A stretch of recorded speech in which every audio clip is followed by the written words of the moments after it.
I believe that the world desperately needs people who are capable of presenting a humanist moral message which excites people and gets them to think more deeply about how they live their lives.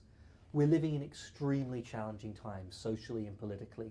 All over the world, there is this resurgence of right wing nationalism and white supremacy and all sorts of other very troubling political developments. And we need to tell a different story.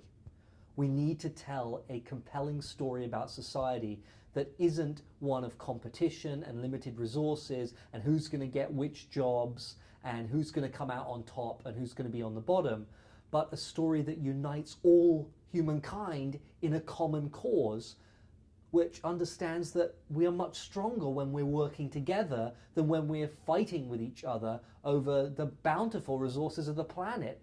And in my mind, and I would say this as a humanist clergy person, humanism is the best version of that story available.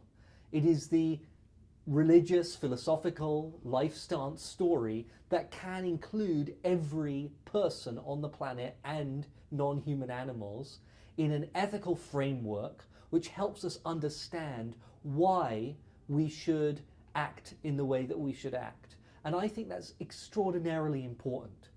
I think there's a tendency sometimes to believe that we don't need anything like religion in our lives. That once we've stopped being a member of a traditional religion, like a Christian or a Muslim or a Jewish person or what have you, then we can do away entirely with institutions which deal with traditionally religious questions. And I think that is a big mistake. When you have an existential crisis in your life, a breakup or a family member dies unexpectedly or something like that, people need a place to go to process that and to think about what it means and to reconstruct their life afterwards. And often people go to a religious congregation for that. But if you're not religious, there aren't really secular institutions that deal with that question of meaning and putting your life back into some sort of shape after that. And I think that places like ethical societies could really help with that.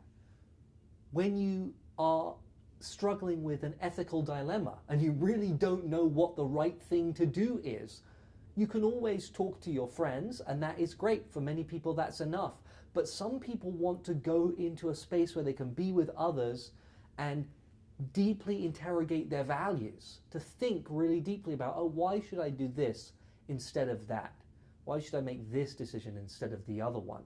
And again, religious congregations and religious movements often provide ethical guidance for people.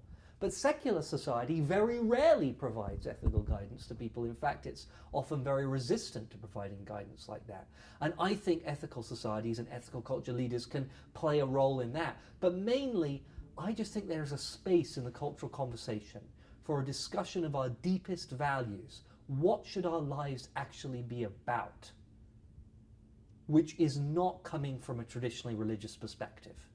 There are millions upon millions of people in the world who are no longer religious, and they need to be engaged in the conversation around values as well. And that's one of the things that I really want to help do with my work.